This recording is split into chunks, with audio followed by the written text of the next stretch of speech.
antes da gente apresentar o nosso convidado que está aqui com a gente, eu queria convidar vocês, primeiro, saudá-los em nome da FEBAB, dizer que a gente está muito feliz com a participação de vocês aqui no Congresso, e vamos começando.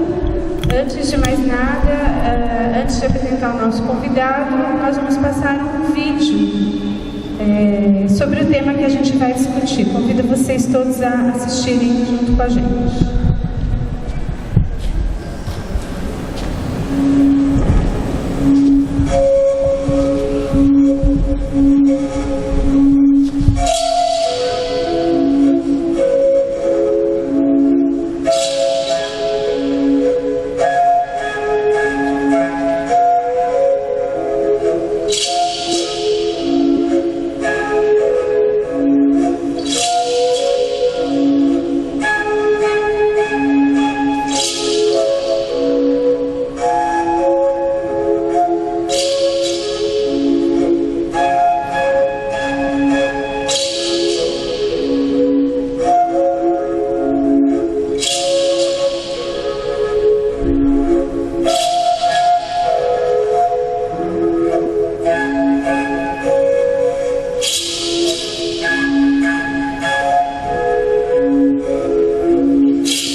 Então, alinhadas as diretrizes da IFLA, a FEBAB trouxe para a gente essa reflexão, essa pauta importante, que na verdade é uma afirmação e não uma interrogação, porque o indígena incorre, né? A gente convidou aqui para esse bate-papo duas pessoas. Infelizmente, o Thiago do RAIC não pôde estar presente por motivos de saúde, e o Daniel está aqui com a gente. Ele é escritor indígena, graduado em filosofia, tem licenciatura em História e Psicologia, doutor em Educação pela USP. É pós-doutor em Literatura pela Universidade Federal de São Carlos, diretor-presidente do Instituto UCAA, a Casa dos Saberes Ancestrais, autor de 50 livros para crianças, jovens e educadores, é comendador da Ordem do Mérito Cultural da Presidência da República desde 2008. Em 2013, recebeu a mesma honraria na categoria da Gran Cruz, a mais importante honraria oficial a um cidadão brasileiro na área da cultura.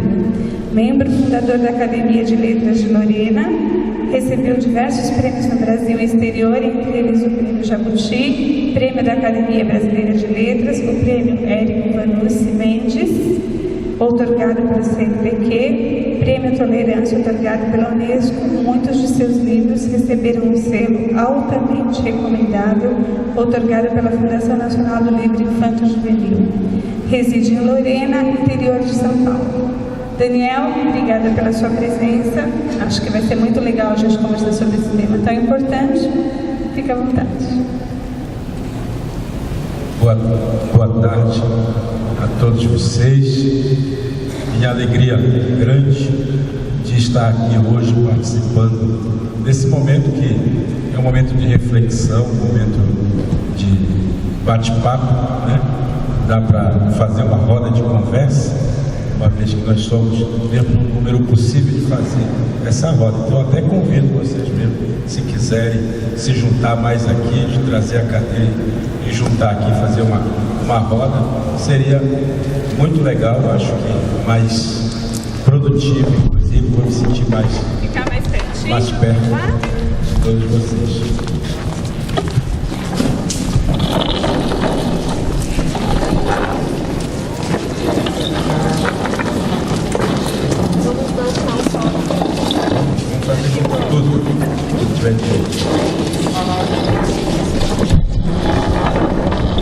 Pode abrir um pouquinho mais assim. Dá uma largada.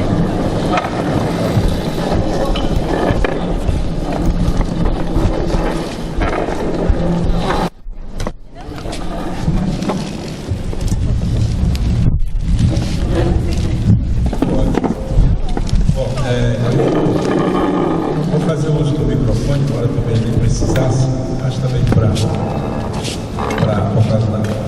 da filmagem da moça, né? Obrigada. Bom, gente, então é uma alegria, volto a dizer, né? É hábito do meu povo, sempre que a gente vai iniciar assim, uma prosa, uma conversa, a gente faz uma pequena prece, pequena canção. Na verdade, eu queria ensinar vocês para a gente iniciar essa nossa conversa. Eu normalmente não faço isso quando o público é muito grande, porque, enfim, perde um pouco essa intimidade, né, que a prece, a reza exige, né, que a gente esteja bem próximo. É uma canção em que a gente, ao começar uma atividade, a gente chama os seres da natureza, os seres da floresta, os nossos antepassados, para se juntarem a gente, né? São duas palavrinhas que a gente repete assim: Oduré, Goduré. Oduré, Goduré. Oduré, Goduré. Isso quer dizer que a luz vem. É um chamado, que a luz vem. E no movimento, a gente vai repetindo isso muitas vezes, né? Ela vai se tornando uma prece, um mantra, por assim dizer, né? Que a gente vai chamando o Espírito. A gente canta assim: Oduré, Goduré, Oduré, Goduré, oh! Fácil, né? Vocês conseguem repetir isso, certo? Muito bem. Oduré, Oduré, Goduré. E é uma canção que a gente canta no fôlego só. A gente só respira quando a gente solta o grito, aí a gente começa de novo, a gente canta as 250 vezes para um lado, e depois solta 250 e o outro lado. E aí, quer queira ou não, os espíritos vêm, nem que seja para fazer a gente parar. Mas vamos lá fazer junto isso, para começarmos essa nossa roda de conversa aqui efetivamente.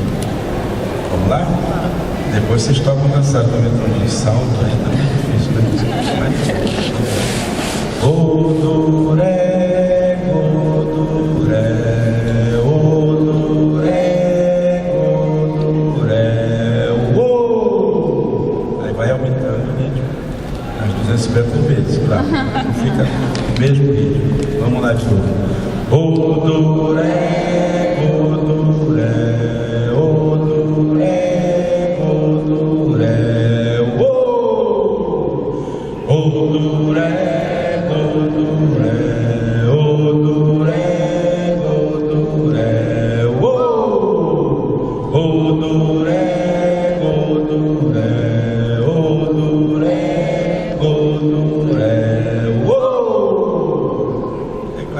cantado, né, num círculo,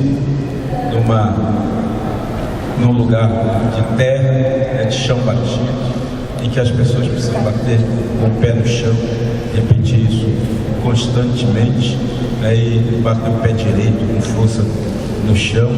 E o pé direito, dizem os nossos avós, é o pé da criação do mundo. Foi com o pé direito que o Karu Sakaibé, que é o nosso ser criador, teria batido a primeira vez o pé no chão e já começou a surgir, nascer as coisas. Então toda vez que a gente repete esse gesto, a gente está recriando o mundo, está recriando as coisas novamente. Então é sempre o pé direito, a gente bate com força, chamando essa força da natureza, e que também nos coloca com essa função de co-criadores, né? Nós vamos criando novamente o mundo na medida em que a gente vai participando dele, vai fazendo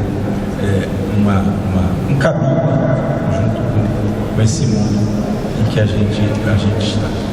Muito bem, então, já tendo feito esse nosso pequeno ritual, eu queria dizer novamente da minha alegria de estar participando desse evento, lamentar muito a participação, a falta, né, do querido Tiago Haki, que é um parente de Satere Maué, do Amazonas, e que estava na programação e, por conta de um princípio de pneumonia, ele não pôde estar aqui hoje com a gente, batendo um papo, porque ele foi participar da Feira do Livro de Caxias do Sul, semana passada. Eu também estive lá, em Caxias do Sul, também vim gripado de lá, mas ele é mais fraquinho, né? Claro, não é Munduruku, é Satere Maué, veio um pouco mais fragilizado que eu e acabou recebendo essa injeção da natureza, né, que resolveu deixá-lo de molho por lá mesmo. Então, quero dizer que é um grande companheiro, um grande poeta, né? Vocês sabem que, não sabem, claro, mas o Tiago Haki, ele é oriundo lá de Barrinhas, no Amazonas, que é a terra do Tiago de Mello, né? Do grande poeta Tiago de Mello. E ele cresceu ouvindo a poesia de Tiago de Mello, se tornou inclusive, o nome dele é uma homenagem ao Tiago de Mello. Então é um camarada que tem assim, foi alimentado bem perto, né, de um grande poeta, e que é uma das vozes de resistência mais importantes do Brasil, a meu ver. Então também para ele vai essa nossa fala, né, e o nosso lamento dele não poder estar aqui hoje com a gente. Muito bem. Dito essa segunda coisa, eu queria dizer para vocês que eu sou Daniel, eu pertenço a um povo tradicional brasileiro que se chama Munduruku. Normalmente as pessoas não me tratam dessa maneira. Normalmente quando as pessoas me veem, elas dizem, elas têm certeza e me chamam de... Como é que elas me chamam?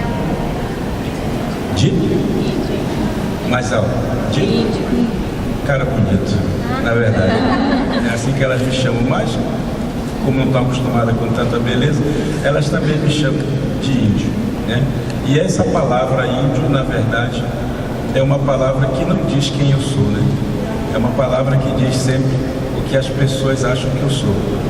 É uma palavra que, portanto, não me coloca de fato dentro da minha cultura. É uma palavra forjada, uma palavra criada, inventada, repetida muitas vezes ao longo da nossa história e que ganhou um status muito negativo diante da própria sociedade brasileira, diante das pessoas, e isso foi muitas vezes transmitido de uma maneira equivocada pela escola e às vezes pelas bibliotecas, né? Foi passado a exaustão um modelo de cultura indígena que de fato nunca colocou o indígena no coração do povo brasileiro. Ao contrário, sempre colocou à margem, sempre colocou nos rodapés da história, sempre colocou fora da nossa história. porque essa palavra ela traz consigo uma visão estereotipada, uma visão equivocada, uma visão, como eu falei, que nos coloca, nos exclui da própria história brasileira. Então, quando eu digo para as pessoas exatamente, faço essa afirmação, né? Eu pertenço ao povo. A maioria das pessoas nunca ouviu falar do povo Munduruku, mas todo mundo já ouviu falar de índio, né?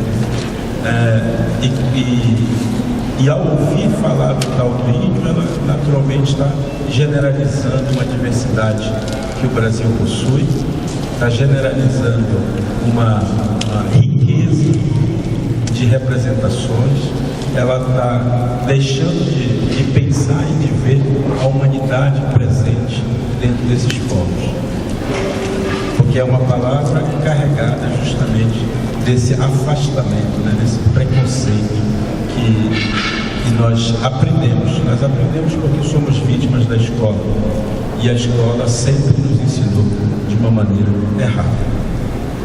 Então, eu costumo dizer que o índio, a palavra índio, é na verdade um apelido que nos impuseram ao longo da história. E vocês sabem que não existem apelidos positivos, né?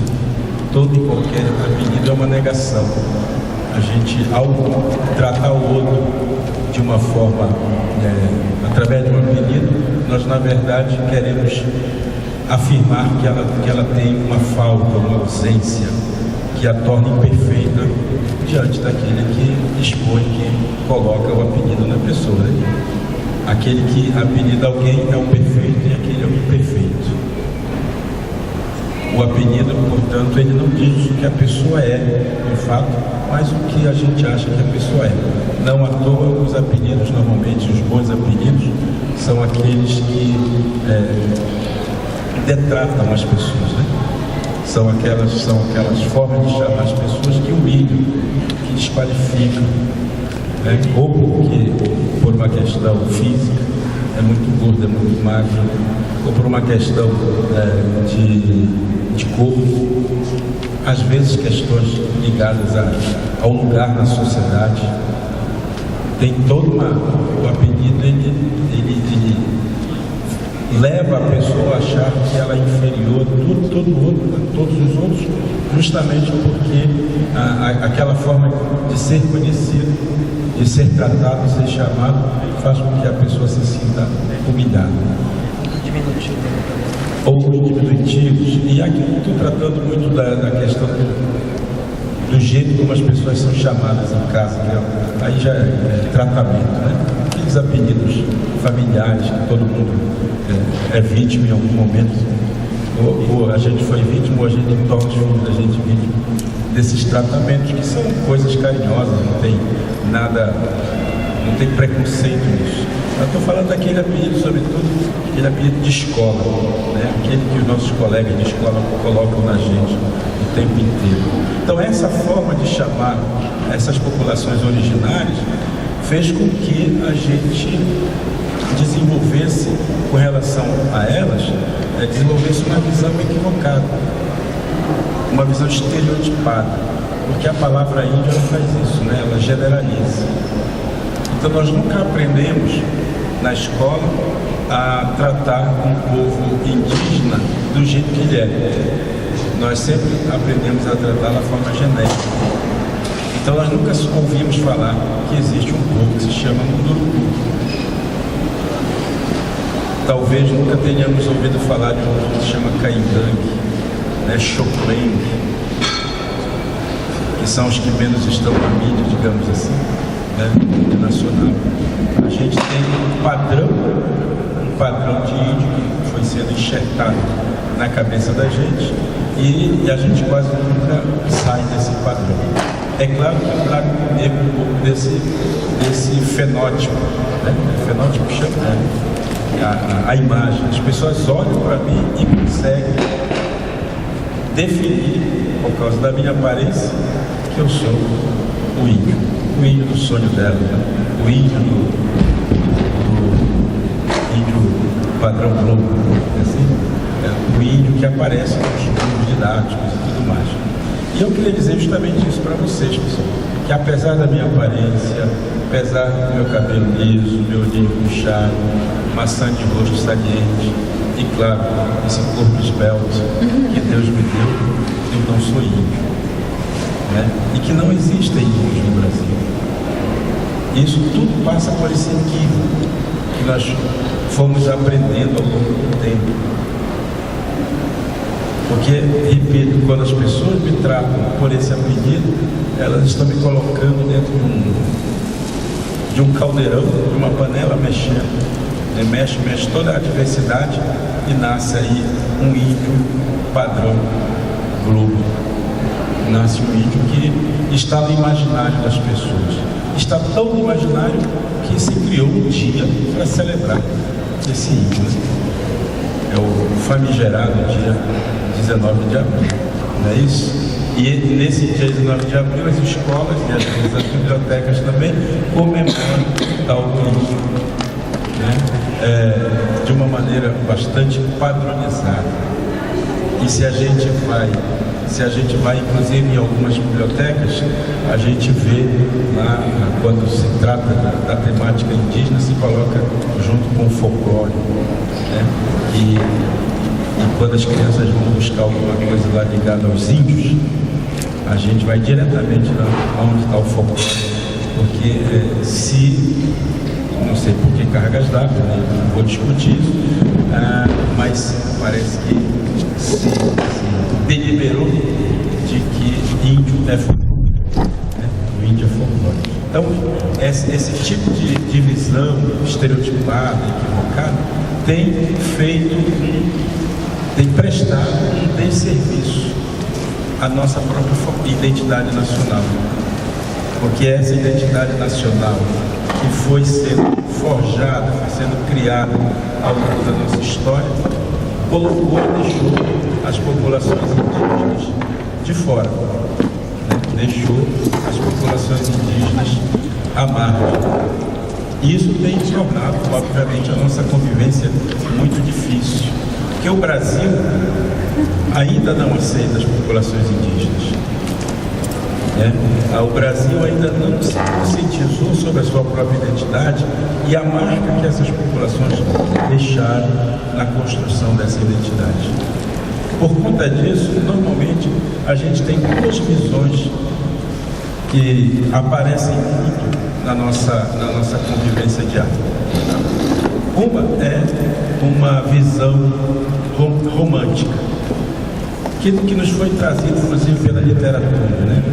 Pensando aqui em José de Alencar, por exemplo, nós estamos na terra dele, e foi quem, digamos assim, popularizou essa visão romântica das populações indígenas. Que visão romântica é essa?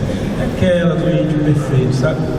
O bom selvagem, o índio que vive lá no meio da floresta, vive no bem bom, passa o dia inteiro caçando e pescando, balançando na rede, coçando o pé, né?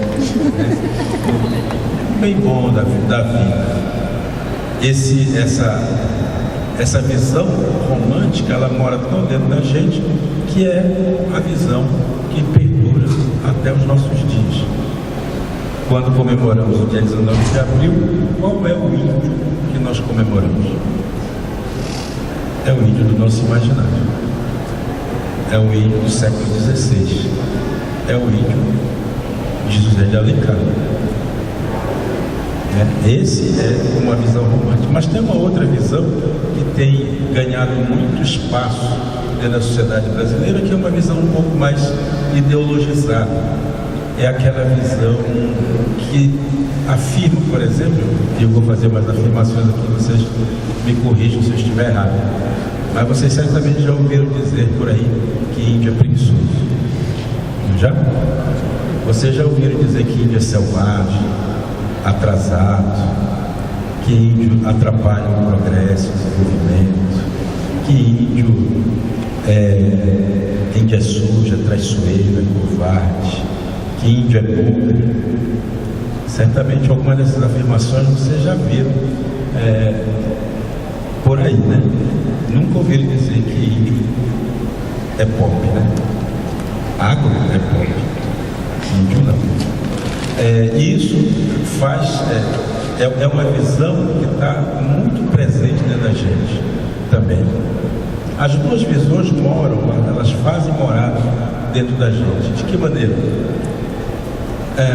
Um exemplo pouco, mas acho que cabe aqui, quando a gente, por exemplo, eu sei que eu estou lidando aqui com pessoas extremamente bem informadas, mas vejam se cabe esse tipo de afirmação que eu vou fazer. Mas normalmente quando a gente ouve dizer assim, nós vamos falar de índio, alguém vai falar de índio, ou vem um índio falar sobre, sei lá, sobre qualquer assunto, vem fazer uma fala. Imediatamente o nosso imaginário vai buscar no nosso repertório ideias de como é que esse índio vem, como é que ele vem, como é que ele vem trajado. Será que ele vem todo pintado, enfeitado? Será que ele vem pedalando, né? Balançando os balançadores? Será que ele fala direito português? Será que ele fala a nossa língua?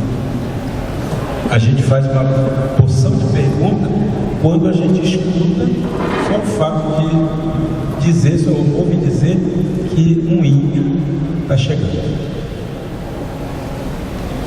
E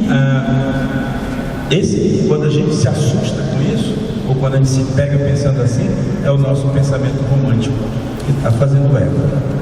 Mas de repente esse índio que chega, ele foge um pouco ao padrão, porque, como lembrou a Sueli aqui, ele é graduado, ele é pós-graduado, ele é mestre, ele é doutor, ele é pós-doutor, né? Escreveu mais de 50 livros, já ganhou prêmios nacionais e internacionais.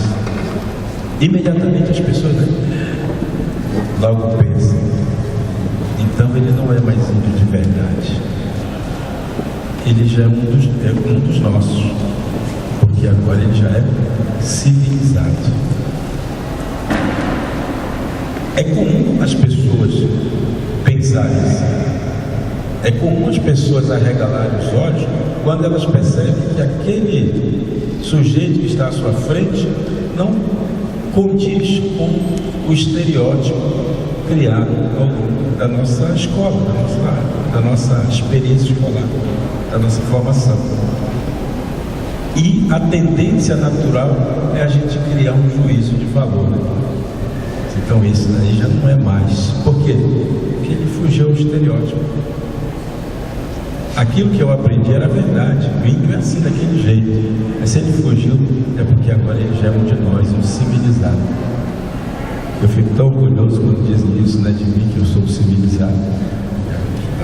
Dá um sentido assim de que a sociedade brasileira já me aceita.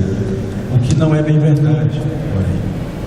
Esse tipo de postura também é uma postura que demonstra a falta de entendimento das pessoas da dinâmica da cultura.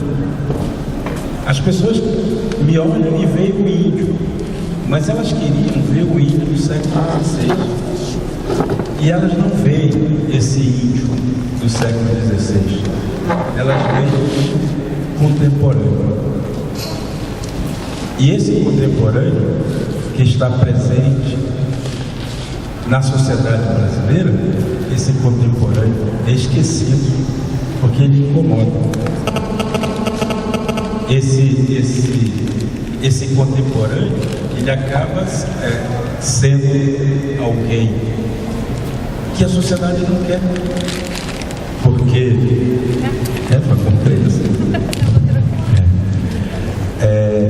porque é uma pessoa que foge totalmente àquela compreensão que se tinha antigamente, né, dessas populações. Então, quer a gente queira ou não, essas visões, elas moram dentro da gente, elas fazem eco dentro da gente. E às vezes a gente se pega pensando dessa maneira. Ora, qual a consequência disso, né? Qual a consequência dessa reprodução do estereótipo? É a manutenção da mesma situação desde o século XVI, uma situação de enfrentamento. Porque lá no século XVI, ao invés de ter um encontro, né, de ter um momento de partilha, né, de saberes, o que houve, na verdade, foi um domínio, né, sobre o outro. E a cultura dos povos originários que estavam por aqui, ela não foi considerada, não foi respeitada, não foi aprendida devidamente. E os indígenas sempre foram considerados, portanto, uma espécie de barreira para o crescimento nacional, para o desenvolvimento nacional, ideia que até hoje é compactuada pela sociedade brasileira. E embora a gente não se dê conta, quando essa propaganda que está sendo repetida a exaustão aos nossos olhos e ouvidos no agroepóquio, ela está repetindo exatamente a mesma ladainha. E agora, nesse momento, quando nós estamos aqui conversando, tem uma comissão lá na Câmara dos Deputados fazendo uma sessão pública mais ou menos, diga-se, para falar sobre a agricultura indígena. E a ideia de falar sobre a agricultura indígena não é para valorizar o saber agrícola dos indígenas, mas é para aprovar uma lei, uma PL, em que vão permitir que os indígenas possam arrendar o território dele, o plantio de soja e outras coisas, né? É claro, quem está fazendo essa sessão pública é a bancada, né, ruralista. Então vocês podem imaginar o que vai sair daí.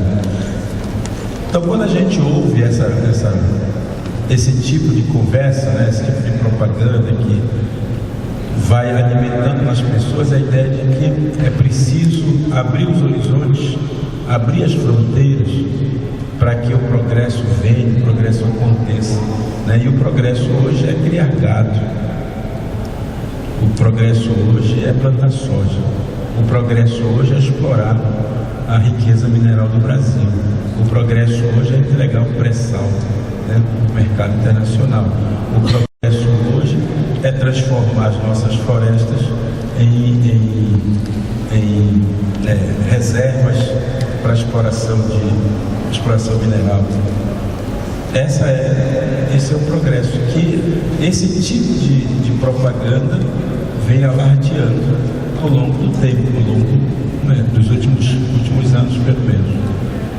Isso, obviamente, mais uma vez, abre um fronte, né, de enfrentamento que é sempre muito nocivo para as culturas indígenas, para todas as culturas. E é importante dizer para vocês que quando eu falo de diversidade indígena, eu estou falando da existência hoje de 306 povos indígenas diferentes.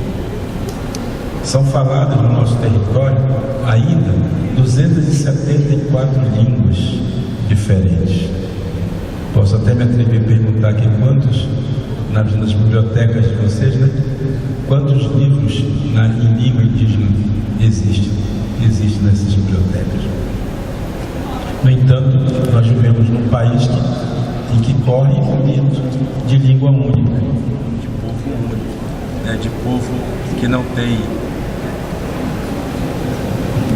não tem preconceito, de povo que é uma unidade nacional, né? Isso tudo, obviamente, é fruto de um discurso que sempre alimentou a discórdia, né? Que sempre alimentou o fato e sempre escondeu toda a nossa diversidade. Vocês sabiam também que existem cerca de 65 grupos indígenas que ainda estão sem nenhum contato com a sociedade nacional? Portanto, são possíveis outras 65 línguas faladas. São 65 grupos humanos que nunca, imaginem só, nunca experimentaram uma Coca-Cola gelada, né? Nunca comeram miojo. Gente atrasada essa, né? A gente pode pensar assim. É claro, estou ironizando para dizer para vocês que são grupos humanos que estão dizendo, ó, estamos aqui na nossa, queremos continuar na nossa. E vocês sabem que pela legislação brasileira, cabe ao Estado brasileiro proteger essas populações, todas as populações indígenas, mas em especial a população sem contato. Justamente porque em 1988, quando a Constituição foi aprovada, ficou decidido e definido pela primeira vez na história do Brasil que os indígenas têm o direito de viverem do seu jeito tradicional, do jeito que acham conveniente para si mesmo. Foi a primeira vez na nossa história que o Brasil disse efetivamente o que ele pensava sobre as populações indígenas. E naquela ocasião, isso não foi gratuito, claro, teve uma luta social para isso. Naquela ocasião, o Estado brasileiro reafirmou que os indígenas estão aqui no nosso país para ficar. Estão aqui como humanidades. E humanidades que têm um jeito diferente de ser. Por isso tem que ter um tratamento também diferenciado. Saúde diferenciada, educação diferenciada, né? Demarcação do seu território, direito conquistado, direito garantido. Isso foi o que a Constituição deixou muito claro. E vocês sabem, ano que vem faz 30 anos dessa Constituição. E nós estamos vendo tudo isso que está acontecendo, né? Todas essas revisões que estão sendo feitas, todas essas propostas de emendas constitucionais para rever os direitos históricos de todos os brasileiros. Porque se faz aí umas propagandas do tipo, mexeu com todos. Não é assim? Por que para os indígenas também não é assim? Por que nós brasileiros não nos rebelamos contra isso? Né? Eu entendo que seja porque não está muito claro, porque nunca nos deixaram claro, porque sempre nos colocaram a ideia do índio como um ser que atrapalha o progresso, o desenvolvimento. Ele atrapalha o progresso porque ele quer simplesmente ter o direito de viver como as suas tradições pedem. E para isso precisa ter terra. Para isso tem que ter rio limpo, água pura. Para isso tem que ter território suficiente para ele poder trafegar por esse território. Para isso ele precisa ter os seus lugares sagrados respeitados. Para isso ele tem que manter seus métodos de medicina, seus métodos próprios de medicina, de cura, seus métodos próprios de educar.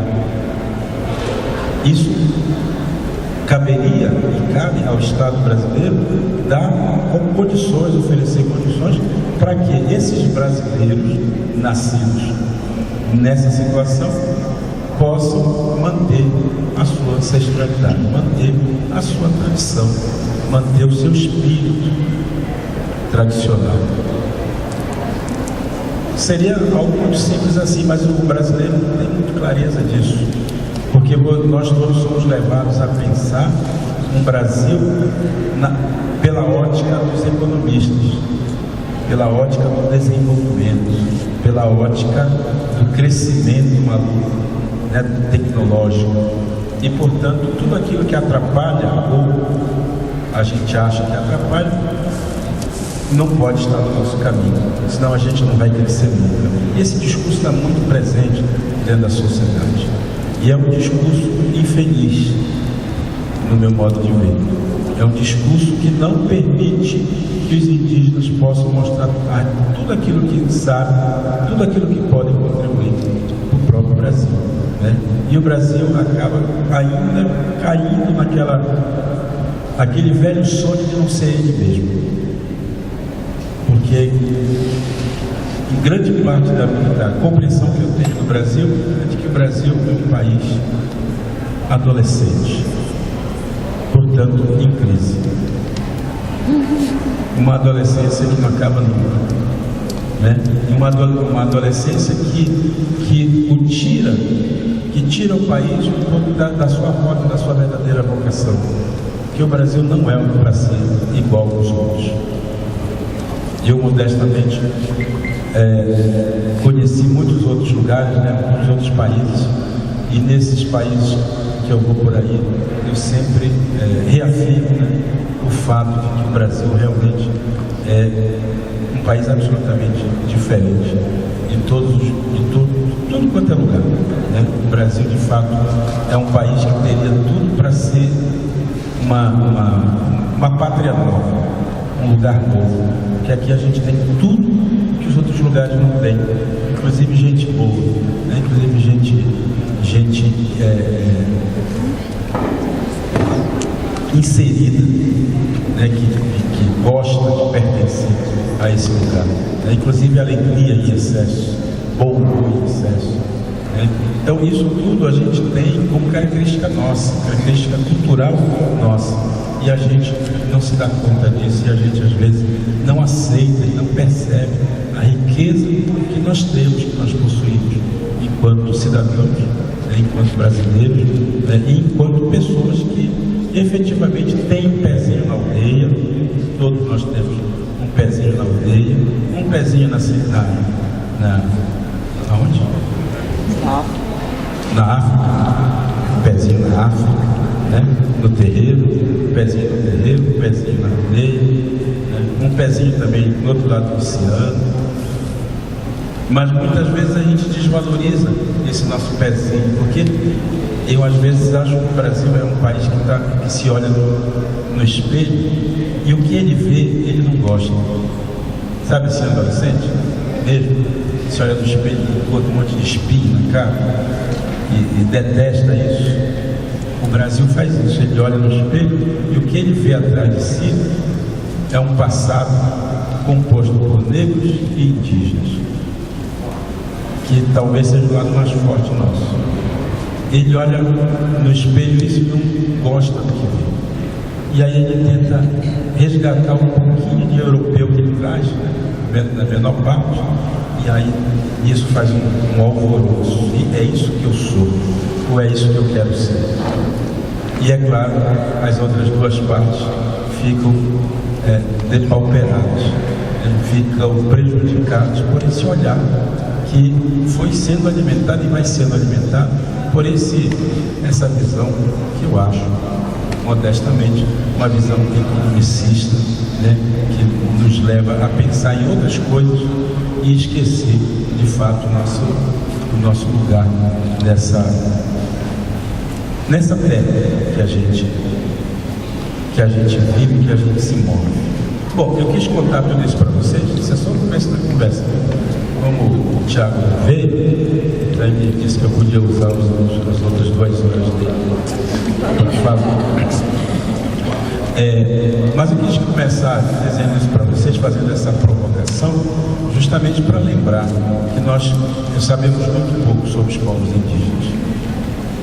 Né? Nós aprendemos, a escola ela é muito infeliz ao apresentar as populações indígenas. A universidade ignora totalmente. E nos últimos anos, com um pouco de avanço social que a gente teve, os indígenas começaram a aparecer mais, começaram a estar mais presentes dentro da sociedade, seja nas universidades, né, em que o sistema de cotas, sistemas de inclusão permitiram que as populações indígenas viessem mais, estivessem mais presentes, ou seja, colocassem dentro da sociedade brasileira uma presença mais real, né? Ou seja, obrigou de uma certa maneira a sociedade brasileira a olhar os indígenas como seus contemporâneos e não mais como um ser do passado simplesmente, embora isso crie também ainda um choque, como eu falei, né? Cria um choque, esse choque vai levar ainda algumas dezenas de anos para a gente resolver, mas o fato é que os indígenas estão ali. Aí eu quero dar uma informação para vocês, certamente vocês já têm, vocês acompanham esse tipo de notícia, mas esse ano, por exemplo, nós temos 2 escritores indígenas indicados ao Prêmio Jabuti. um na categoria infantil e outro na categoria juvenil. 2 autores indígenas. Nós tivemos, uns 2 anos atrás, um indígena artista plástico, que ganhou um prêmio internacional em Nova York. Nós tivemos, há algum tempo atrás, um indígena que ganhou um prêmio nacional de música, cantando na própria língua. Isso que a gente não se importa muito, mas, enfim, é um festival, né, de música que acontece em Londrina, no Paraná. Nós temos os indígenas atuando na sociedade, no cinema, fazendo filmes, ganhando os festivais de cinema. Coisa naturalmente que não passa no noticiário das 8, né? E a gente nunca vai saber disso, obviamente. Mas tem indígena ganhando festival de música, festival de cinema, prêmios literários, atuando nas novelas de cinema e teatro e na dança, né? Então, na música, tem grupos indígenas aí que têm um relativo sucesso da música brasileira. Coisas que a gente não sabe, coisas que não vêm ao caso, porque é justamente a sociedade que a gente vive, né? E, inclusive, tem lá um grupo no Mato Grosso do Sul que tem usado o hip hop como uma forma de denúncia da situação que estão vivendo, né? O grupo Bro MC, se depois tiverem a oportunidade de pesquisar na internet, você vai encontrar uma série de clipes muito bem produzidos sobre a música deles e tal, que são jovens, né, que estão tentando reagir à onda de massacre que está acontecendo ali no Mato Grosso do Sul. Então tem essas coisas boas, esses contemporâneos, esses nossos contemporâneos estão em constante atuação dentro da sociedade brasileira, mas são sempre invisibilizados. Somente poucas pessoas, poucos grupos conhecem efetivamente o trabalho que se faz com relação que os indígenas fazem, no sentido de tentar se mostrar. Outra notícia que vocês não devem ter, mas hoje nós somos mais ou menos cerca de 6 mil universitários indígenas, espalhados pelo Brasil inteiro. Desses, além desses, nós temos cerca de 60 mestres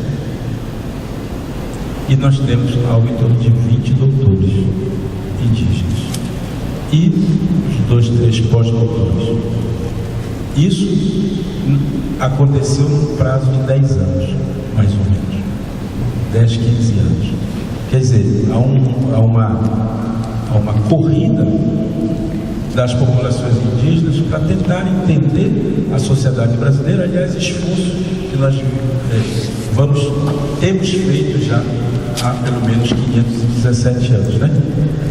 O indígena faz muito esforço para entender a sociedade brasileira não faz nenhum esforço para entender as sociedades indígenas. Então, novamente, tem sido sim uma tentativa de resistir a todas essas dificuldades que as populações indígenas vêm passando ao longo da história, né? E que tem permitido que esses indígenas mostrem à sociedade brasileira que fazem jus à sua memória ancestral. Se vocês me permitem, lembro para vocês que cultura é algo dinâmico. Tem pessoas que dizem que para a gente continuar índio, a gente tem que viver lá na floresta, viver como no passado. E as pessoas perdem um pouco a noção, quando afirmam isso, de que a cultura é dinâmica. Que a cultura, se ela não se atualizar, ela desaparece. Se a cultura não criar novas linguagens, ela acaba sendo deixada para trás. É para isso que servem, inclusive, os museus, né? Que é para lembrar para a gente que um dia a história aconteceu. Mas essa cultura do museu é a cultura do passado, ou é uma cultura congelada. Essa aí já não tem jeito mais. Mas a cultura viva, é uma cultura que se movimenta, é uma cultura que precisa se movimentar para ela se manter digna do seu papel, da sua função. Né? Cultura é como um software, né? É como um software que precisa o tempo inteiro estar atualizado para ele poder ser útil. Então os indígenas, muitos dos nossos indígenas têm mais de 500 anos de contato com a sociedade brasileira. Ora, a gente não pode querer que esses indígenas que têm 500 anos com a sociedade brasileira vivam como viviam 500 anos atrás. E aí muitas vezes novamente vem o tal do juízo de valor, né? Que a gente se impõe. Porque quando um índio foge ao estereótipo que a gente está acostumado a ver, a gente imediatamente diz que ele não é mais índio. Isso vale inclusive para os povos aqui do Nordeste. Vocês sabem que no Nordeste foi a primeira grande fronteira, né, conquistada pelos invasores no século XVI. Chegando na Bahia, detonaram o que puderam, e os povos que sobreviveram fizeram isso graças a uma artimanha, que foi se misturar com a população nascente. Essa mistura foi uma forma de sobrevivência. Esses povos hoje, já que não são tão perseguidos como eram até muito recentemente, puderam gritar, dizer, olha, nós estamos aqui, e nós estamos aqui para ficar. Nós já temos um cabelinho diferente, nós já temos uma cor de pele diferente, nós já não temos mais a língua original, nós já não fazemos os rituais como se fazia no século XVI, mas nós estamos aqui, né? Nós estamos aqui para ficar, nós estamos aqui porque pertencemos a esse lugar. E normalmente as pessoas olham assim para o indígena, pensando aqui nos Cariri, aqui no Ceará, né? A gente olha para os Cariris, não tem, claro que ninguém é tão bonito como um Munduruku, vocês sabem, né? Mas eles não têm os mesmos traços óbvios que o povo Munduruku tem, que está lá no meio da floresta amazônica, mais ou menos protegido pela própria floresta. São grupos, e aqui no Nordeste são uma centena de povos que vivem por aqui, do Maranhão até Paraíba, né? Até quase o Espírito Santo, até a Bahia, enfim, lugar, todos esses, né, que são quase uma centena de povos que resistiram bravamente ao desaparecimento, né, que perderam, portanto, a cultura teve que se transformar para eles continuarem vivos e firmes na sua vida, na sua história. Bom, dito isso, acho que agora a gente pode transformar isso num bate-papo, é isso? Eu acredito que sim. Essa mesa está prevista para acontecer até às 7h30, 7 horas. Vou olhar a programação. Mas a gente o Daniel está sendo super gentil, estendendo um pouquinho a conversa, já que o Thiago não pode estar com a gente.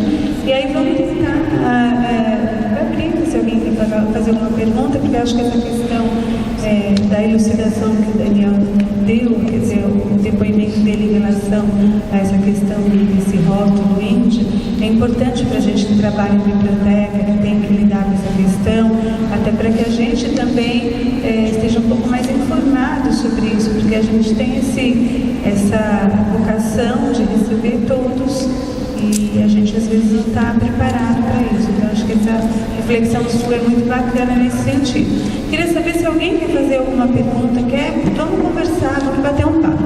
Eu vou levantar e vou dar o microfone, que a gente está num papo bem informal, diferente das outras mesas, tá? Boa noite, meu nome é Glaucio, eu sou bibliotecário e eu queria discordar com você de uma questão. Quando você disse que o povo do Brasil é um povo muito bom. O povo do Brasil não é um povo muito bom, porque se o povo do Brasil fosse um povo bom, ele não seria um povo que teria massacrado, dizimado a cultura indígena. Eu entendo que a cultura resiste, né? A cultura indígena resiste, mas hoje nós vivemos num país que existem massacres que estão acontecendo nessa região do agronegócio, lá no Mato Grosso, populações inteiras sendo assassinadas, né? Famílias sendo assassinadas, essas pessoas sendo expulsas de suas terras, sendo forçadas a migrarem para as cidades para constituírem favelas nessas capitais, desses estados. E isso é um processo que passa despercebido pelo nosso olhar, porque não há uma sensibilidade em relação ao corpo indígena, à vida indígena, à vida negra. Não há.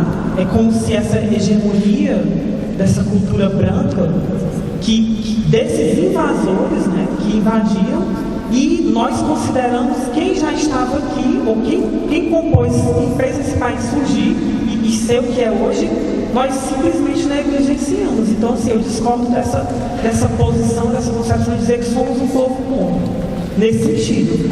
E queria fazer uma colocação. Eu não conheço o Chile, mas eu tenho uma amiga que foi recentemente ao Chile, e ela me falou de uma experiência interessante, que lá, o povo indígena do Chile, eles têm aversão às outras pessoas que fazem parte do país, e eles não se consideram chilenos, eles tipo assim, eles não reconhecem aquilo ali, eles não reconhecem o Chile como o país deles, porque eles eram uma nação que foi dizimada, foi invadida, e eles têm uma aversão e não querem conversa com. Então, assim, eu vejo que os indígenas brasileiros, eles aceitam muito bem esse. Não posso estar errado, né? Mas aparentemente foi um processo que houve resistência, mas hoje a gente não vê essa luta, né? Essa luta assim, do ódio índio contra essa cultura que o massacra. Obrigada. Vai falar? Eu falo bem rapidamente. Eu acho que o Brasil foi mal formado. Isso sim. Eu acho que quando eu falei do Brasil adolescente, e o adolescente se caracteriza justamente por uma crise. O Brasil ainda não é o Brasil. O Brasil é um país em formação. Ele ainda não se conscientizou do seu próprio papel, foi isso que eu disse anteriormente, né? Nessa construção da sua identidade, né, de autoafirmação de si, o Brasil, ele busca nas suas origens não o indígena, não o negro, ele busca o europeu. Esse europeu massacrou, esse europeu que o brasileiro tem dentro de si e que se orgulha de ser, que é o grande detonador, destruidor, né? Agora, por falta de educação do povo brasileiro, nós aceitamos que as pessoas que massacram as populações indígenas continuem fazendo isso, né? Não é o povo brasileiro que massacra o indígena. Quem massacra o indígena é o agronegócio, e é uma meia dúzia de pessoas, portanto, é o pessoal da agricultura, da pecuária, né? É o pessoal do minério, né? E é o pessoal da igreja. Essas três, quatro instituições que efetivamente têm o papel de convencer esse nosso povo em formação, ainda assim meio perambulante, né? Faz a cabeça dessa turma toda nossa, todo o nosso povo, né? Que acaba convencendo, né, de que o Brasil é um povo que precisa massacrar e destruir por causa da visão economicista que eu falava para vocês ainda há pouco. Ainda assim, não acho que o Brasil, o povo brasileiro, seja um povo ruim, né? Eu acho que tem sim umas cabeças que fazem a cabeça desse povo, né? E quando esse povo se descobrir, ele vai perceber efetivamente o grande elan, né, sua grande vocação para construir algo novo que ainda a gente não tem nesse mundo aí. Obrigada. Daniel Munduruku. Correto o nome? Oi? Daniel Munduruku, positivo. Uma honra falar com você. A pergunta que eu tenho a fazer a você é de curiosidade. Eu sei que existe literatura escrita na letra, a palavra na língua tupi-guarani. Eu queria saber se existe literatura escrita em outras línguas indígenas, porque eu sei que essa tupi-guarani dos Guajajaras está sendo resgatada pelos índios Guajajaras. Eu queria saber se existe outras que estão sendo resgatadas, se elas estão sendo escritas. Então, porque elas sendo escritas, você sabe que permanece, né? Como é seu nome mesmo? Cássia. Cássia? É isso, Cássia. Cássia. O Cássia é assim, é comum o ocidental fazer muitas separações entre conhecimento e saberes, né? Quando a gente pensa em literatura, quando eu penso em literatura entre os indígenas, eu não penso na escrita tão somente. Eu acho que cantar, dançar, sabe, rezar, brincar, tudo isso faz parte do movimento culto da gente. A literatura ou a escrita é um desses processos que nós temos. E os indígenas, por conta dessa sua necessidade de atualizar a própria cultura, ele vai tomando conta dos equipamentos que vão aparecendo. Então, quando eu falo da música, quando eu falei que o indígena ganhou o prêmio de música, ele não ganhou cantando, tocando um instrumento indígena, ele ganhou porque tocava um instrumento ocidental, sei lá de onde, violão, e cantando, embora cantasse na própria língua, ele cantava a partir das notas musicais que esse mundo ocidental conhece, né? Ou seja, o que eu acho é que o indígena, o que ele faz o tempo inteiro é fazer essa atualização desses instrumentos para poder falar da sua cultura. A mesma coisa eu acho que é a literatura, né? Provavelmente os indígenas estão também dominando a língua escrita e fazendo dessa língua escrita um instrumento para conscientizar as pessoas sobre a sua própria cultura. A escrita não é da tradição indígena. A tradição indígena é tradição oral. Nós somos contadores de histórias, somos rezadores, né? Nós somos pessoas que lidam mais com o corpo, com a língua falada, do que propriamente com os outros instrumentos. No entanto, nós estamos dominando esses instrumentais também. Isso eu chamo de atualização da cultura, né? Agora, cada um desses instrumentos, eles são fundamentais, são importantes, justamente para que essa linguagem falada, ela não fique perdida. O que a literatura faz? Ela resgata, ela atualiza a oralidade, né? Porque quando você lê um livro, você está ouvindo alguém. Você está ouvindo alguém. E às vezes, no caso dos indígenas, que a gente resgata muitas histórias antigas, a gente está trazendo os nossos avós, a gente está trazendo nossos ancestrais ali naquele momento em que a gente está escrevendo uma história inspirada em uma dessas histórias antigas. Então, no fundo, o que nós efetivamente estamos fazendo, e aí você citou um pouco especificamente, que foi os Guajajara aqui no Maranhão, não é isso? Isso, Maranhão. Os Guajajara do Maranhão que estão fazendo isso, mas não são só eles. Muitos grupos do Xingu estão fazendo isso, muitos grupos caingangue do sul do Brasil estão fazendo isso, os Guaranis estão fazendo isso, os Mundurucus estão fazendo isso. Os Yanomami, que é um dos povos mais recentes de contato, já estão fazendo isso. Então, porque também descobriram que escrever é uma forma de preservar. Escrever é uma forma de manter a língua viva. Então, as pessoas estão aprendendo a lidar com a escrita para poder manter a cultura viva. Pergunta aqui, Daniel. Mano. Eu tinha pedido. É que ela Eu já tinha pedido. Bom, meu nome também é Cássia, sou daqui do Ceará. trabalho na biblioteca estadual e no momento a gente está na Associação dos Bibliotecários, né, do Estado. E parabenizar por esse tema, a Agenda 2030.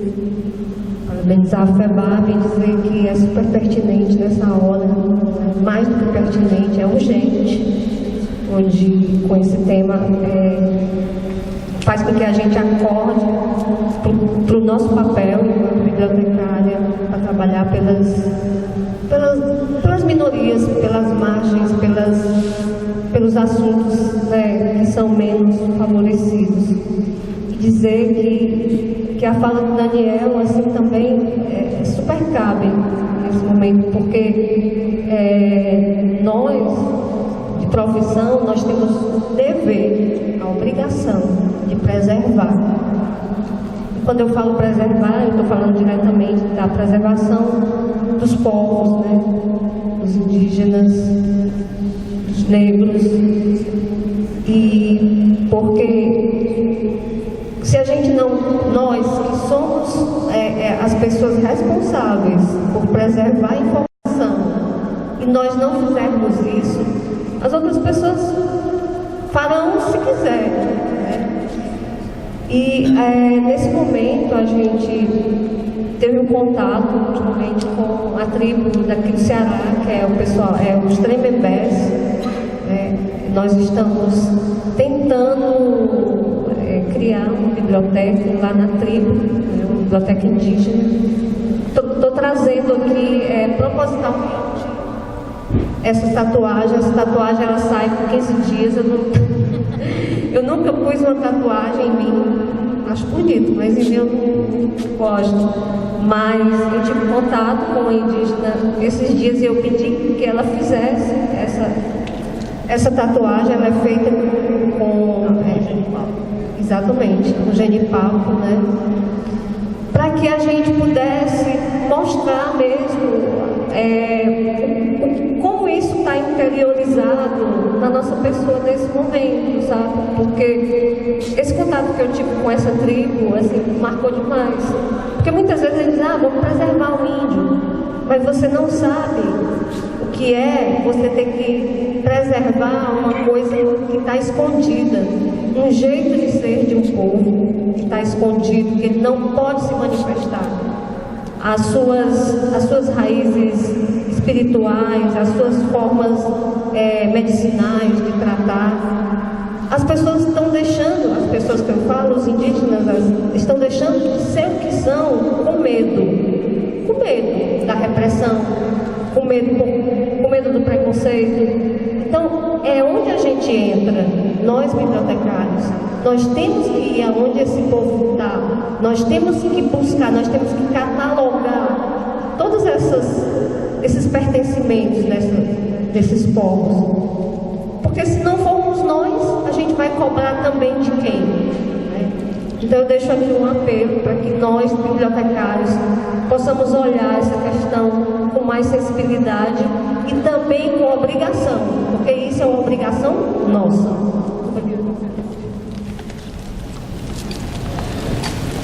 Só dizer, essa indígena, ela está escrevendo o primeiro livro dela. Ela disse assim, por favor, diga que eu estou escrevendo o livro.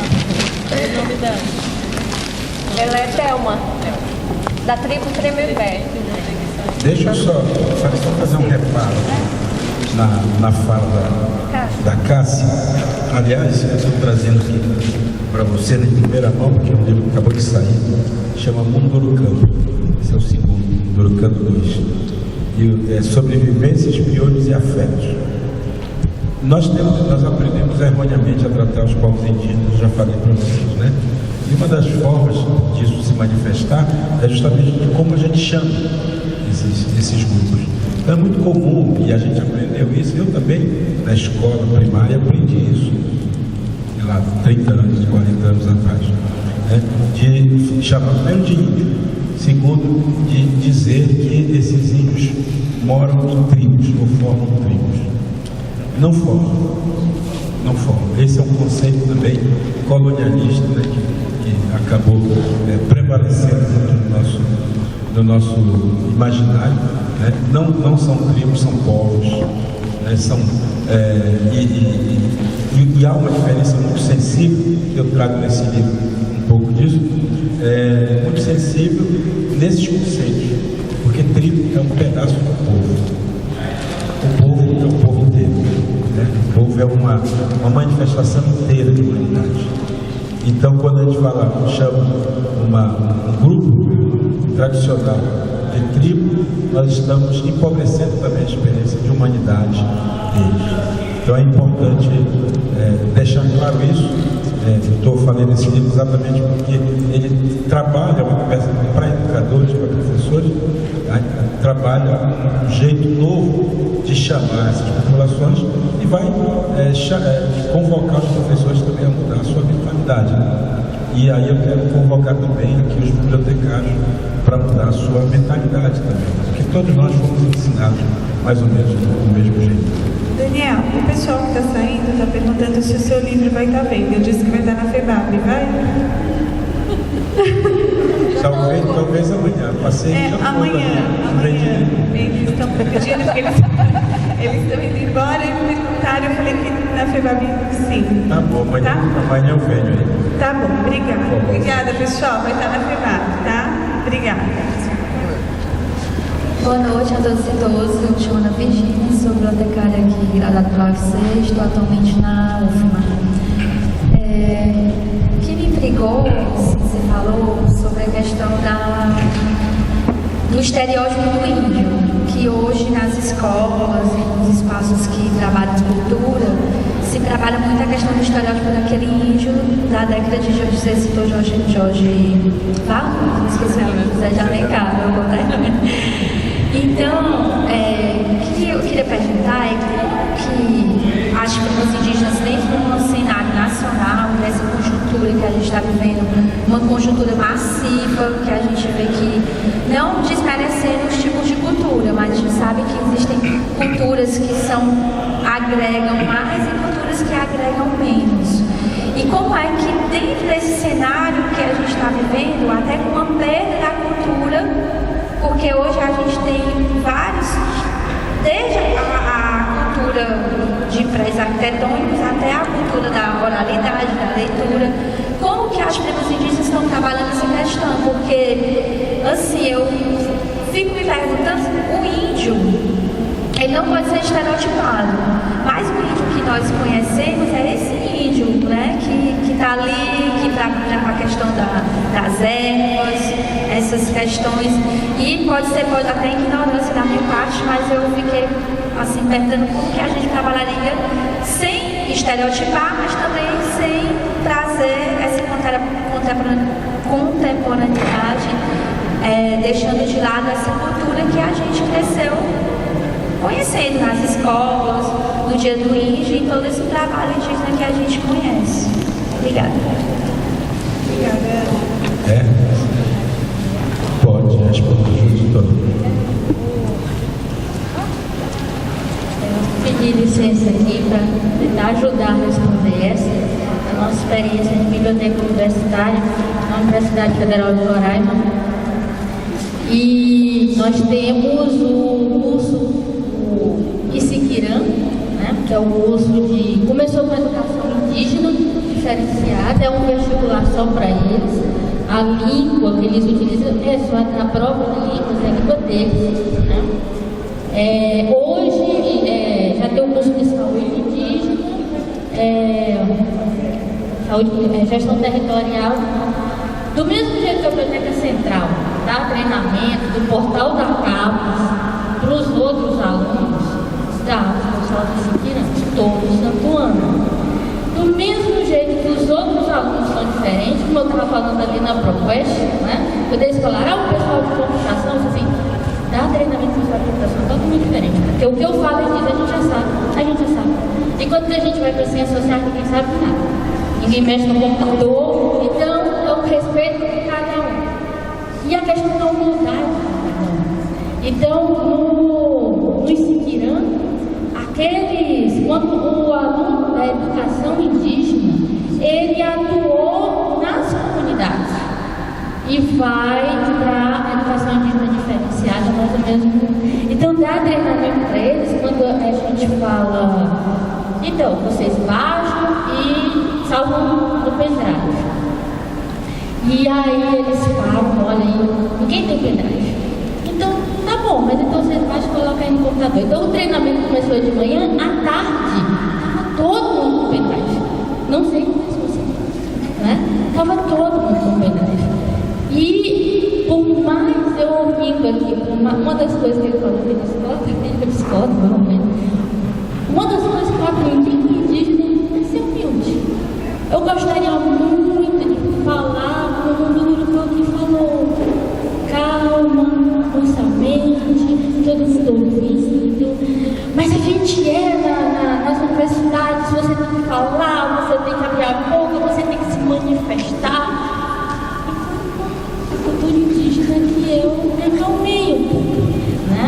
Então, é sentindo, é lendo, participando também de eventos, né? A gente dá muita rata, eu já dei muita rata. Teve professores que a questão das cotas na pós-graduação, os treinamentos, quando há cotas na pós-graduação, eu percebo que eles têm que ter uma atenção maior, tem que ter uma atenção maior para eles, né? Então é assim, errando, tateando, lendo também, participando dos eventos deles, né? E é onde mais nada um aprendizado de humildade. Legal, e eu diria um pouquinho mais ainda, né? Acho que essa perspectiva nova que a gente está trazendo é uma perspectiva de reinventar, de recriar. É romper mesmo com um modelo que foi sendo criado, foi botado na cabeça da gente e que a gente precisa romper com isso. E a gente só rompe com isso na medida em que a gente se provoca. A gente provoca a nossa própria ignorância. Eu não sei que não sei, e porque sei que não sei, vou atrás. E aí você começa a ter uma postura diferenciada. Você começa a chamar o outro de forma diferenciada. As pessoas às vezes ficam dizendo para mim, mas Daniel, essa coisa de trocar a palavra índio, a gente já está tão acostumado, né? É só uma coisa politicamente correta? Não é politicamente correto. O certo não pode ser politicamente correto. Né? O tratar o outro direito não pode ser politicamente correto. Tem que ser uma postura permanente das pessoas. Então, se a palavra índio me dói, sendo eu um índio, as pessoas têm que levar isso em consideração. Então elas têm que trocar sim, por respeito à minha pessoa, a menos que elas não queiram isso, ao menos que elas achem que eu não mereço respeito. É nesse sentido. Então, isso que você falou assim, quem entra em contato com os saberes indígenas, aos pouquinhos vai aprendendo coisas que está aí muito na sutileza. Porque o indígena é muito sutil, né? De uma certa maneira, o jeito de andar por esse mundo, o jeito de compreender o mundo, exige muita sutileza. A sutileza dele e a sutileza de quem convive com ele também.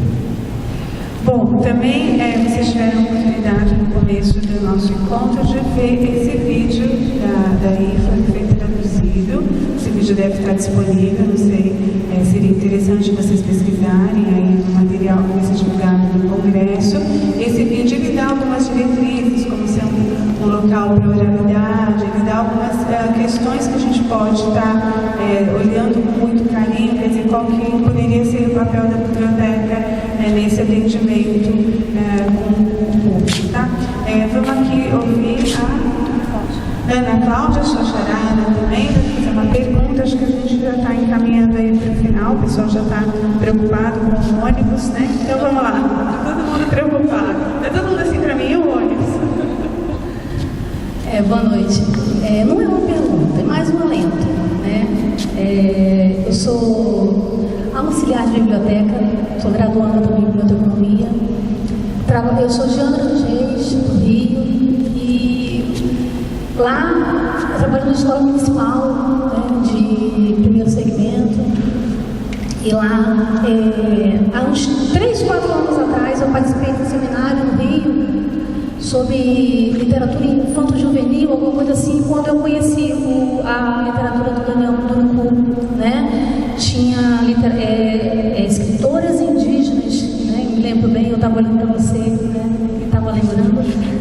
E aí eu tive contato com o Daniel, não estava nesse seminário, você estava fora do país, recebendo alguma homenagem, alguma coisa assim. Chegando em Angra, eu até percebi que tinha um livro, eu nunca tinha me ligado. E a gente, como a gente trabalha como autor, né, bimestral e tal, ano passado tivemos a oportunidade de trabalhar, né, com suas obras, principalmente aquelas histórias que eu li, histórias que eu vi, é o que eu adoro. Tá? Então, e a gente trabalhou essa nomenclatura, né? E as crianças repetiam direto seu nome, Munduruku, Daniel Munduruku, mas por que Munduruku? Aí a gente vai explicar por causa, né? Por quê e tal. Mas o alento é justamente esse. Você fala muito sobre isso. Quando eu fiquei sabendo, eu fui pesquisar, vendo sua história e tal, e a gente tentou passar um pouquinho para as crianças, né? E isso vem se repetindo num ciclo na escola. Então, a sua voz está chegando, tá? A gente está assimilando e está tentando passar isso para os menores. Legal. Lembrar para vocês todos que certamente nas bibliotecas públicas, onde vocês atuam, tem muito livro de autor indígena. Tem muito livro. Nos últimos anos houve sim compras governamentais imensas de livros de autoria indígena, em função inclusive da Lei 11.645, que é a lei que obriga a temática indígena em sala de aula. Em função disso foi mandado muitos livros para as bibliotecas com essa temática, inclusive esse livro aqui, que é a minha tese de doutorado, ela foi distribuída para bibliotecas do Brasil inteiro no último edital que aconteceu, né, antes do golpe. Foi distribuída para o Brasil inteiro, então eu sei que tem. Mas como eu fui em algumas bibliotecas também procurei esse livro, normalmente ele está lá no final da estante, em algum cantinho lá, vou valorizar, até porque, obviamente, uma biblioteca é um lugar de milhares de livros, né? E certamente um livro a mais, um livro a menos, às vezes se perde, a gente não dá a mesma importância que tem que dar. Mas o fato é que existe sim uma literatura indígena. Quando eu dizia para vocês que existem 2 autores finalistas do Prêmio Jabuti, é porque a literatura indígena ganhou status de literatura. Porque senão o Prêmio Jabuti é um prêmio muito sério e que premia qualidades literárias. Portanto, se existem 2 livros de autores indígenas nessa situação, é porque certamente foi dado a eles o status de literatura. Porque tem algumas pessoas que ficam questionando isso. O indígena pode fazer literatura? O indígena não é só falador. O que ele escreve também, etc. Esse tipo de pergunta acontece o tempo inteiro. A própria universidade faz esse tipo de questionamento, mas é a própria universidade que está tentando colocar isso para cima. O que tem de trabalho, se vocês tiverem curiosidade depois de procurar na internet, o que tem de trabalho de conclusão de curso, mestrado e de doutorado falando sobre literatura indígena é impressionante.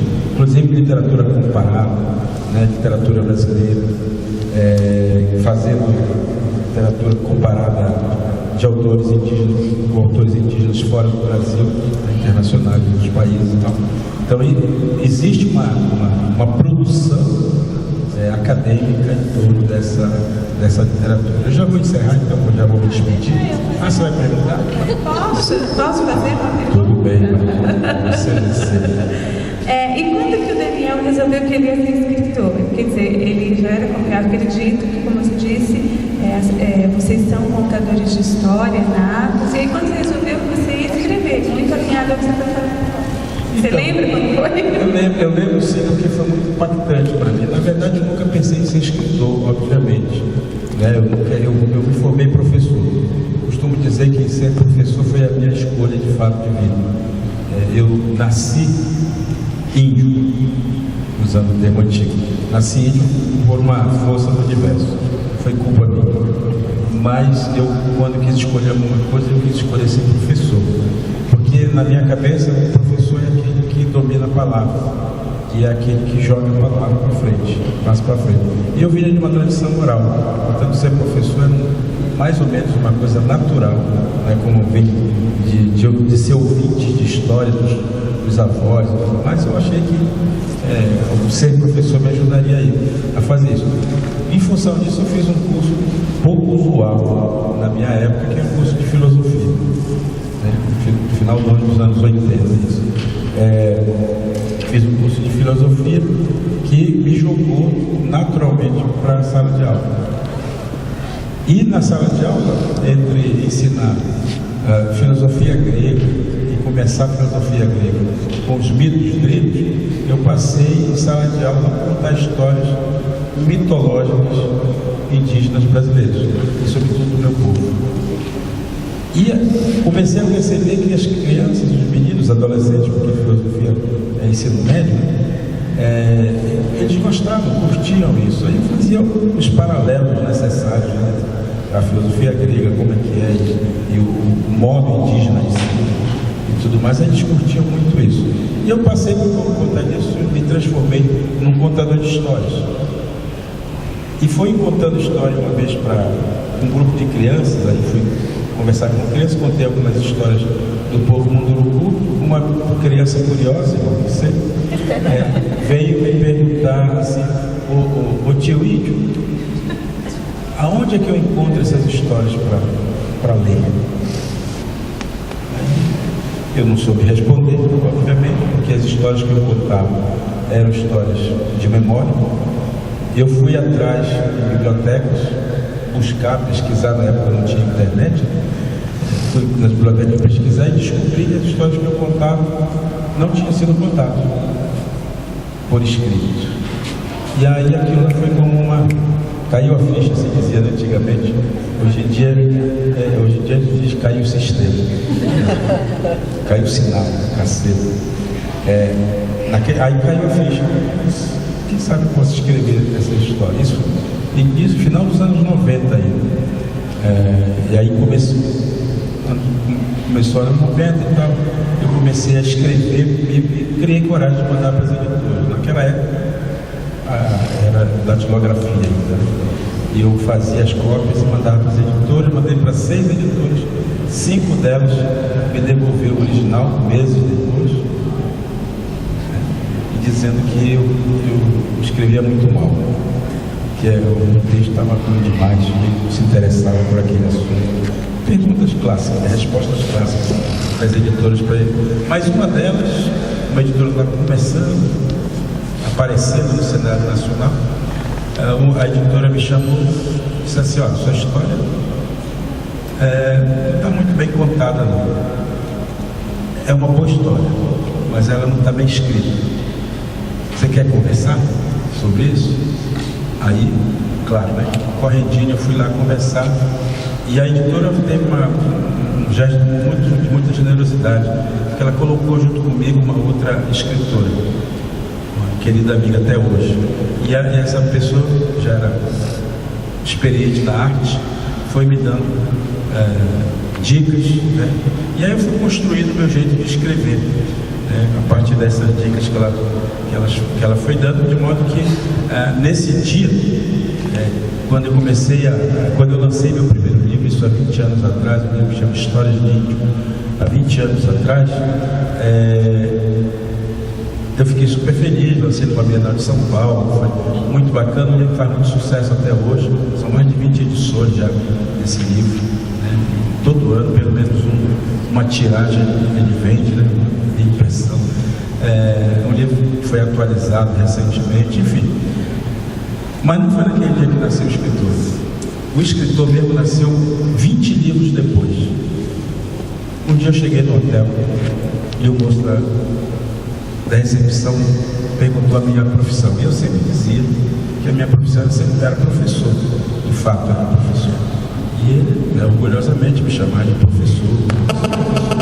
Que legal, né? Tal. Aí um dia eu resolvi dizer que eu era escritor. O recepcionista regalou os olhos assim e falou: mas o que faz um escritor? Eu disse: escreve. Mas escreve sobre o quê? O escritor não está sempre morto? Não é alguém que Aí, naquele dia, mais uma vez, caiu a ficha. Eu virei escritor.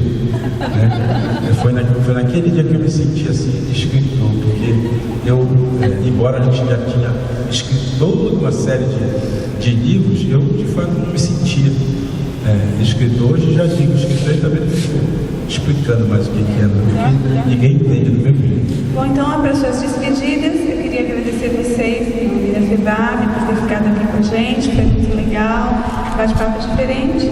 Agradeço também a participação, a generosidade e suas palavras. Legal, gente, eu queria agradecer assim, a oportunidade de dizer que eu acho que o bibliotecário, eu não gosto de biblioteca, sabe?